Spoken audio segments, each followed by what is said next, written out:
Hello नमस्ते आज भतिज र म एकछिन बाहिर निस्किनु पऱ्यो भतिजको नि फेरि भोलि फाइनल एक्जाम हो क्या अरे एकछिन बाइक वास गरेर यो चक्रपत्र आउनु पऱ्यो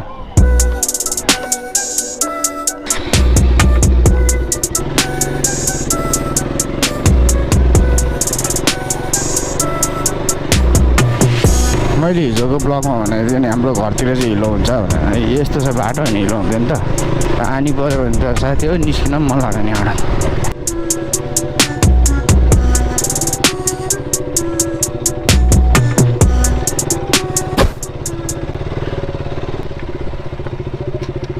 पहिला बाइक धुन जानु पऱ्यो अन्त हजुर ए यहाँ ब्लगमा पनि बोल्दैछु यहाँ बाइक धुन जाउँ होइन भतिज अनि बाइक धोएर जाने उता मासतिर घुम्न जाउँला र भोलि एउटा एक्जाम छ होइन भोलि अलि छिटै आउने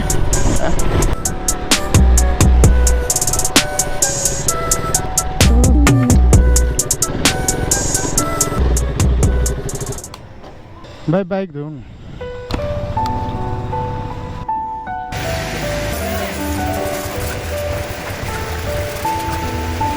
अब चाहिँ बाइक पनि धोइसक्यो निस्किन्छौँ होइन S2O क्याफे एन्ड पब भन्ने राम्रो लागेको छ त्यो ठाउँ गएर ल्याउनु पऱ्यो भतिजलाई पनि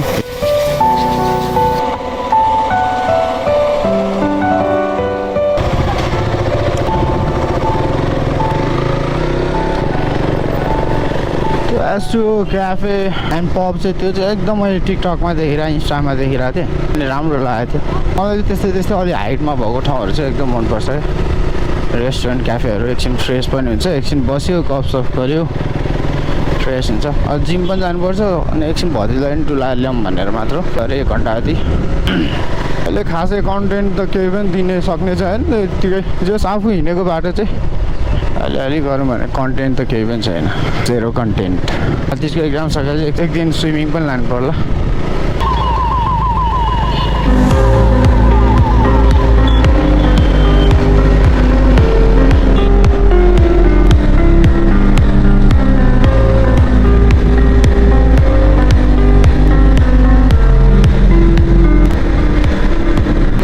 बाटो नि अब लगभग बन्न लागिसक्यो त्यहाँ माथि पनि पिच हुँदैछ त्यसपछि यो बाटोको नि उद्घाटन गर्न आउनुपर्छ एकदिन राइडमा यहाँबाट चक्रपत्र आउनु हान्नुपर्छ पुरै हाम्रो यो ललितपुर साइडको बाटोहरू चाहिँ एकदम सफा ठुलो दामी छ क्या यहाँको स्पिड लिमिट पनि 50 हो तर मजा आउँछ क्या यहाँ स्पिड कुदाउनु पर्दैन क्या 30-40 को स्पिडमा हिँड्नुपर्छ मजा आउँछ आनन्द सफा अनि हरियो छेउछेउमा रुखहरू फुलहरू यस्तो राम्रो भाइब छ क्या अनि यहाँबाट माथि नक्कीपोर्ट अगाडि सातो बाटो हुन्छ अलि माथि नक्कीपोर्ट जाने बाटोमा त्यहाँ त अहिले झन् मेलै लागेको थियो क्या अरे त्यहाँ हाम्रो के फुल भन्छ त्यसलाई साकुरा जस्तो फुल हुन्छ नि के फुल भन्छ त्यसलाई फोटो खिच्ने त यस्तो भिड हुँदो रहेछ नि यो स्काई ओभरमा पनि एकचोटि चाहिँ होइन गार्डन चाहिँ गर्न आउनै पर्छ त्यसपछि त यस्तो बाटो खुलिन्छ नि यहाँको मेन भनेको यो यहाँको बाटोको जाम भनेको यही गोकर्ण यो के हो गोर्खु चोकको मात्र हो क्या गोर्खु चोकको जाम कम हुने थियो यो बाटो झन् दामी हुन्छ सफा गरिसकेपछि त बवाले हुन्छ काठमाडौँ भ्यालीभित्रको सबभन्दा दामी लाग्ने रोड चाहिँ अनि बानेश्वरमा छ आइतीघरसम्म ललितपुर साइडको चाहिँ बाटोहरू चाहिँ बब्बाले छ बब्बाल कस्तो आनन्द शीतल छ त्यो मलाई त राइड आउँदा नि यतै क्या पहिला चाहिँ उता भक्तपुर साइडतिर मासतिर जान्थ्यो त्यो चाहिँ यतै पनि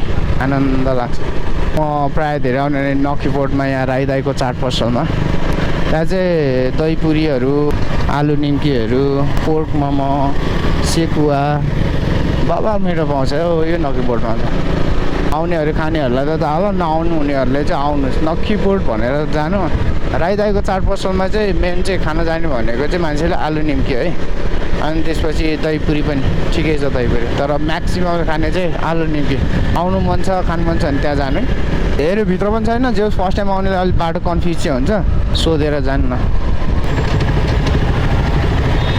यहाँको बाटो यस्तो राम्रो लाग्छ कि मलाई त विदेशी भाइ दिन्छ साँच्चै हो क्या मलाई नेपालबाट कोरिया जाँदा लास्ट टाइम मलाई कोरियाको बाटो देख्दा यस्तो लो लागेको थियो हाम्रो नेपाल कहिले यस्तो हुन्छ जस्तो लाग्थ्यो क्या नेपाल आइसकेपछि अनि म फर्स्ट टाइम अनि यहाँनिर राइड आएको थिएँ बाइक लिएपछि यस्तो दामी लागेको थियो यो भाइब्स। अहिले त झन् दामी हुँदैछ क्या यो। धुलो भनेकै छैन क्या। त्यो पहिला त धुलोले पहिला म यहाँ ट्यु पढ्थेँ अनि ट्यु पढ्दाखेरि म बाइकमै आउँथेँ। मेरो पुरानो बाइक अर्कै थियो, पल्सर 200 थियो। आउँथेँ कि त यो तल बल्कुको बाटो यो भित्रबाट आउँथेँ म। यस्तो धुलो हुन्थ्यो नि कलेज आउन्जेलसम्म त्यो मुखभरि धुलो क्या। त्यो अहिले हेर्नु न अहिले बाटो बवाल भएको छ बवाल।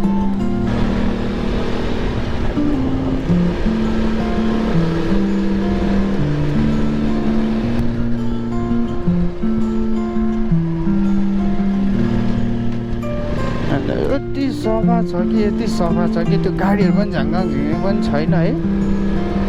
यस्तो पो होला नि यार नेपाल भने त यार। यहाँ भने मलाई साँच्ची नै ढाँटेको होइन, मलाई कहाँ अर्कै ठाउँ आइपुगे जस्तो लाग्छ क्या। अलि भनौँ न नेपालै होइन जस्तो लाग्छ। तर नेपाल राम्रो चाहिँ राम्रो छ है। हिजो सफा रोडहरू पनि यसरी बढिरहेछ। न्यू जेनेरेसनहरू हामी जस्तो जेनेरेसनहरूले नेपालमा के गर्न खोजिरहेछ। अब विदेश जाने गइ पनि रहेछ। जानुपर्छ, म पनि गइरहेको हो। जानुपर्छ, हेर्नुपर्छ, सिक्नुपर्छ। नेपालमा आएर केही गर्नु कोसिस चाहिँ गर्नुपर्छ है। त जानुहोस्, गर्नुहोस्, 5-10 वर्ष दुःख गर्नुहोस्, आउनुहोस् नेपालमा पनि केही गर्नुहोस्। उता पनि केही गरिराख्यो होला। आफ्नो मान्छेहरूले अहिले धेरै घरहरू किन्न थाल्नु भएको छ। उता बाहिर नै किन्नुहोस्, बस्नुहोस्। तर नेपालमा पनि केही चाहिँ गर्नुहोस्। त्यहाँ जानेको कुराहरू नेपालमा नै आएर केही इम्प्लिमेन्ट गर्नुहोस् होइन। न्यू जेनेरेसनहरूलाई चाहिँ एउटा काम पाउने एउटा बाटो खुलियोस्। मलाई पहिला कोरियामा हुँदाखेरि साथीहरूसँग बस्दा कुरा गर्थेँ क्या। हाम्रो देशमा पनि विदेशीहरू कहिले पढ्न आउँछ होला है। अनि हाम्रो देश पनि यस्तो राम्रो कहिले हुन्छ होला। अनि विदेशीहरू पढ्न आउँछ तिनीहरूलाई जिस्काउने अनि कहिलेकाहीँ रेसिजम बेसी हुन्छ नि त कहिलेकाहीँ। अब त हुन त सबै देशमा छ, हाम्रो देशमा चाहिँ छैन भन्ने कुरा चाहिँ हुँदैन। सबै देशमा हुन्छ। तर त्यो कुराले समाउ विदेशमा भइसकेपछि अलिक पिन्च गर्दो रहेछ। अनि त्यस्तो कुरा हो। नेपाल पनि यस्तो डेभलप होस्, विदेशीहरू पढ्न आओस्, नेपालको विषयमा अझै रिसर्च गरोस्, अझै धेरै कुरा जानोस् भन्ने कुराहरू हो नि त्यो। विदेश गएपछि फेरि भनेको यस्तो हो कि साँच्चीकै नेपालमा बस्दा पनि त्यति साह्रो वास्ता लाग्दैन क्या। हाम्रो देश त यस्तै हो जस्तो लाग्छ क्या। तर विदेश पुगेपछि नि इच एन्ड एभ्री मुमेन्ट चाहिँ आफूलाई फिल हुन्छ क्या। आफ्नो देश भनेको के हो, अनि आफूलाई कतिसम्मको फ्रिडम, कतिसम्मको पिस, त्यो फिल चाहिँ विदेश गइसकेपछि मात्र हुन्छ है। त्यही हो, बाटोले चाहिँ त्यो एउटा भाइब्स ल्यायो। आज हात चाहिँ डढ्ने भयो। मैले सनस्क्रिमहरू केही पनि लाइनँ तर डढ्ने भयो। आज यस्तो पारामा चाहिँ चप्पल लाएर एकछिन भतिजलाई डुलाएर ल्याउनु पऱ्यो भनेर। अनि आज गर्मी पनि छ क्या। अनि त्यही भएर मलाई प्यान्ट स्यान्ट लाउन पनि हेर्न पनि मन लागेन। यत्तिकै हाफ प्यान्ट लाएर टी सर्ट लाएर हिँडेको, फेरि सनस्क्रिमहरू केही पनि लाएन। हात डढ्ने भयो, कालो हुनेको। कस्तो टेन्सन लाग्छ, कस्तो टेन्सन लाग्छ। कस्तो केडी जस्तो रहेछ है केटा त भन्ला। तर त्यस्तो होइन नि फेरि गोरो मान्छे गोरै हुनु मन लाग्दो रहेछ। तर शीतल चाहिँ यस्तो शीतल छ है। बाइक रोक्यो भने चाहिँ फेरि गर्मी रहेछ है भुइँ तातेर। नत्र चाहिँ शीतल चाहिँ हेर्न बाइकको दन्मी त्यो सर बाइकलाई पनि वास नगरेको 1 महिना भएको थियो। त्यही भएर बौलाइरहेको रहेछ। अहिले फेरि त्यो मिटर चल्न थाल्यो। बाइक वास धेरै गरेन भने त्यस्तो हुन्छ, हिलो हुन्छ। अनि धुनै मन लाग्दैन। अनि फेरि अहिले म त खासै निस्केकै छुइनँ क्या भन्ने नै हो नि।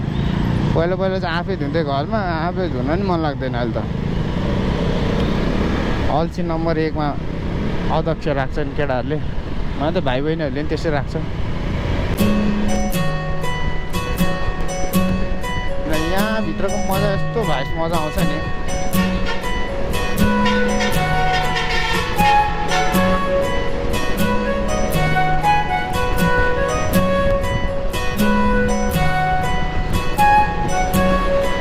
यस्तो चाहिँ छ क्या। यो चाहिँ म्यानेजमेन्ट छैन नेपालमा।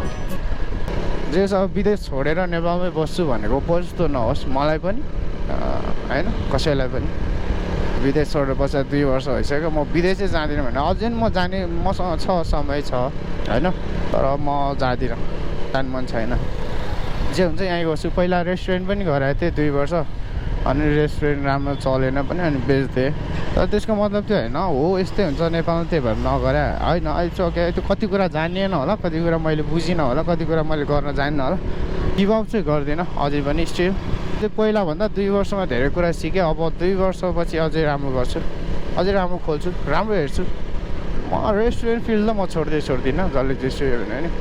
अनि भ्लगर्स किन भइरह त भन्ला यो भ्लगिङ भनेको मेरो एउटा हबी हो होइन, एउटा हबी मात्र हो यो, गर्दै जान्छु कन्टिन्युटी, एउटा मेमोरी पनि हुन्छ र अर्को कुरा मलाई मन परेको चिज भएर मात्र हो। यसबाट अर्निङ हुन्छ, म यहाँबाट भाइरल हुन्छु भनेर चाहिँ होइन है, मेरो हबी हो, म गर्न मन लाग्छ। अनि यसको लागि मैले धेरै सपना पनि बुनेको थिएँ होइन, अनि जम्मा गरेँ त्यो भएको पैसाले। अहिले सपना देखेको त मैले युट्युब सुरु गरेको भन्ने नै हो भने लगभग मैले युट्युब सुरु गरेको 2016तिर होला। अनि त्यो अकाउन्टहरू त मैले डिलिट पनि गरिदिइसकेँ, कभर भिडियोहरू, डान्स कभर भिडियोहरू हाल्थेँ। अनि भ्युज आउँथ्यो त्यतिखेर आमामा 30K अनि 100K त्यस्तो भ्युज हुन्थ्यो मेरो। तर अब त्यतिखेर मैले जान्न पनि त्यसको महत्त्व के हो भने म ब्याड कमेन्ट्सहरूलाई चाहिँ मैले त्यो आफूले कन्ट्रोलै गर्न सकिनँ क्या, ब्याड कमेन्टहरूलाई। अनि पछि त अनि म अति भएपछि त्यो डिलिट हान्थेँ त्यतिखेर। अनि मलाई एसएमजी बोरोको चाहिँ खुब हेर्थेँ क्या, म फ्यानै हो उसको चाहिँ। मोटो ब्लगर्समा चाहिँ अहिले रिसेन्टली नयाँ धेरै छ, अहिले अझै एमआरबी त अहिले त भनौँ न लिजेन्ड नै भइसक्यो उता झन् होइन, उनीहरूको हेरेर हुन्छ। तर मलाई एसएमजी ब्रो चाहिँ एकदम युनिक लाग्छ क्या, उसको चाहिँ टेस्ट नै डिफ्रेन्ट छ जस्तो लाग्छ मलाई ब्लगिङको, मोटो ब्लगिङको कम्युनिटीमा चाहिँ। अब यहाँबाट चाहिँ माथि वाइट गुम्बा साइडमा है एसएमजी बोरोको हेर्दै अनि लाग्थ्यो कि त्यतिखेर मलाई मोटो ब्लग गर्न मन लाग्थ्यो। अनि गोप्रोहरू थिएन, फोन राम्रो थिएन, बाइक थियो 200 पुरानो मोडलको सिङ्गल ह्यान्डेड, त्यो पनि नेपालमा ब्यान भइसकेको थियो त्यो बाइक पछि। र त मेरो यति धेरै छ नि, यो एकैचोटिमा सबै कम्प्लिट हानिदिने हो। मलाई 100% सक्सेस केही पनि हुनु परेको छैन है, मलाई चाहिँ जे पनि गर्नु मन छ नि मैले त्यो चाहिँ गर्छु, अनि गरेको छु भन्नु पाउनु नै मेरो लागि चाहिँ ठुलो कुरा जस्तो लाग्छ है। मलाई सक्सेस त 100% त कोही पनि हुँदैन पनि, त्यही पनि मलाई त्यति साह्रो हाइपमा पनि जान्छन्। मलाई एटलिस्ट मेरो मनबाट बच्चादेखि भएको सपनाहरू, अहिले पनि नयाँ सपनाहरू जति पनि छ त्यो पुरा गर्न पाऊँ त्यति मात्र हो। त्यो कुरा पाउन त कति सेक्रिफाइस गर्नुपर्छ आई नो, गर्छु पनि म। S2 क्याफे थियो नि त, यो त बाटोतिर कता थियो, यहाँबाट वाइट गुम्बा जाने बाटोमा उकालोमा कता भन्थ्यो, मैले नि टिकटकमा देखेर इन्स्टामा देखेर आएको है। अनि साथीहरूसँग आउने भनिरहेको थियो, अब कहिले आउने मलाई चाहिँ फेरि आफूले जान्छु भनेको कुराहरू म 2-3 दिनसम्म सोध्छु के, अनि सोच्दा अनि म सक्दिनँ थाम्नलाई। अनि मलाई चाहिँ गर्नै पर्छ भनेको कुराहरू, बोलेको कुराहरू, नचाहिने कुरामा चाहिँ होइन, मलाई राम्रो कुरामा चाहिँ मलाई बोलेको कुराहरू चाहिँ पुरा गर्नुपर्छ मलाई, त्यस्तो खालको। न त बोल्दै नबोल्ने हो, चुपचाप बस्ने हो, यही हो S2। हामी चाहिँ यहीँ जाने, अगाडि आइसक्यो S2। पार्किङ त अब कता हो यसको पार्किङ, यो हो पार्किङ, पार्किङ यो हो। ल म बाइक हाल्छु ल, पार्किङ पनि रहेछ है, पार्किङ नजिकै रहेछ, त्यस्तो टाढा त रहेछ।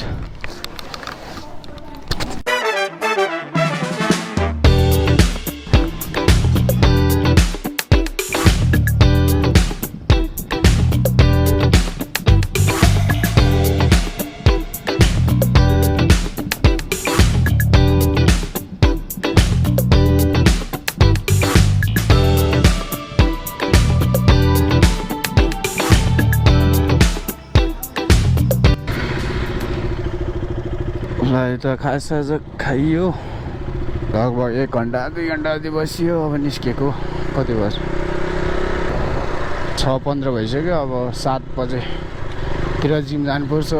त्यो S2 चाहिँ भाइब्स चाहिँ एम्बियन्स चाहिँ भब्बाले छ है, तल बस्नेको छुट्टै भाइब्स छ, माथि बस्ने छुट्टै छ। मलाई चाहिँ भ्यू हेर्दै बस्न चाहिँ मजा लाग्छ, त्यही भएर म चाहिँ माथि नै बसेको। अझै छेउमा मान्छे पहिल्यै थियो र मलाई अझै छेउमा बस्नु मन लाग्छ, त्यही भएर आउनुहोस् एकचोटि, राम्रो छ है। सैम्बु गेटको ठ्याक्क अपोजिट साइडबाट वाइट गुम्बा जाने बाटोबाट आउनु सक्नुहुन्छ, आउनुहोस्, एकदम राम्रो छ भाइब्स चाहिँ। मेन त त्यो पछाडि त्यो ढुङ्गालाई पनि कस्तो मिठो युटिलाइज गरेको छ क्या, पछाडिको त्यो त पहाड हो नि त ढुङ्गा, अनि त्यसलाई नै कस्तो मजाले बनाएको छ। तल लाइभ म्युजिक पनि भइरहेको थियो, हामी चाहिँ माथि बस्यौँ। अब लाइभ म्युजिक चाहिँ हेर्नलाई चाहिँ अब पछि आउँला नेक्स्ट टाइम साथीहरूसँग आउँछु म आज चाहिँ भतिसँग यसो जाउँ एकछिन बसौँ रिफ्रेस भइदिउँ भनेर धूप निकलती है जहाँ से धूप निकलती है जहाँ से चाँद दिखती है वहाँ से कोई तुमसा नहीं अब खै स्विमिङ जानु भनेको कतिवटा ब्लगमा भन्छ कि स्विमिङ चाहिँ अहिलेसम्म गएन अब छिटै जान्छु अब भतिजको भोलि एक्जाम सकिन्छ अनि यसो टाइम मिलाएर गरम भइरहेछ आएको कलाहरू चाहिँ देखाउनु पऱ्यो नि त पौडी पनि खेल्नु भनेको त ठुलै कला पो हो त नआउनेको अगाडि त फेरि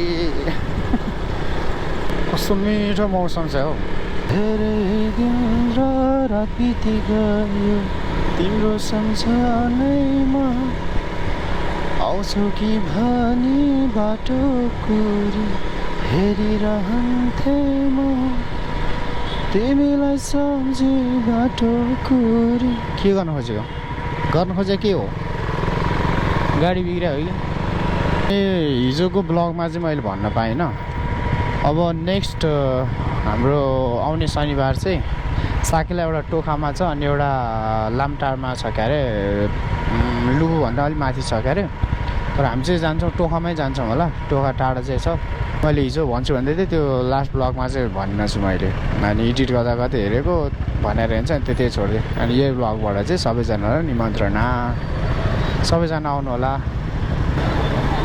ल ल ल ल अब जाम हुने टाइम हुन लाग्यो जाम लाग्यो अब चाहिँ भतिसँग घर पनि आइसक्यो अब एकछिन जिम गएर आउँछु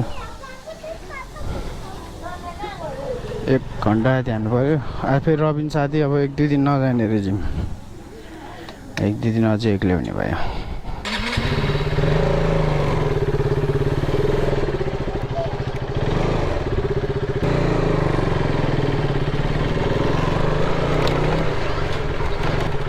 जिम चाहिँ यस्तो ठाउँ हो कि म चाहिँ अरू ठाउँ चाहिँ बरु एक्लै जान अल्छी लाग्छ होला जिम चाहिँ जानै पर्छ जिम चाहिँ आफ्नो लागि मात्र अरूले गरेर आफ्नो ज्यान बन्ने पनि होइन जिम जानुपर्छ रवि सरको चाहिँ काम छ अरे अब 1-2 दिन ल बाइकले खर्च गर भन्न थाले कि यार आफै स्टार्ट बन्द हुन्छ त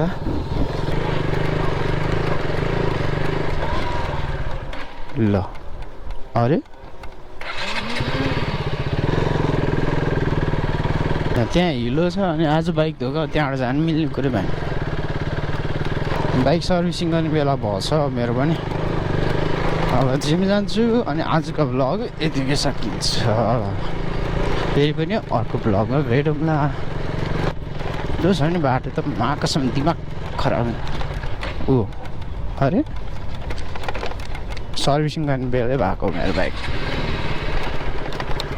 चिसो लाग्यो क्या 1 महिना चाहिँ नुहाइदिएको बाइकलाई चिसै लाग्यो जस्तो छ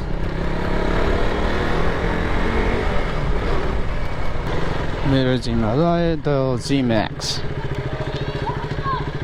बाइक यहाँ राखौँ टक्क लाएर 100-150 देखाउँछ त स्पिड यार सर्भिसिङ गर्नु जानुपर्ने छ जिम हाल्दै हो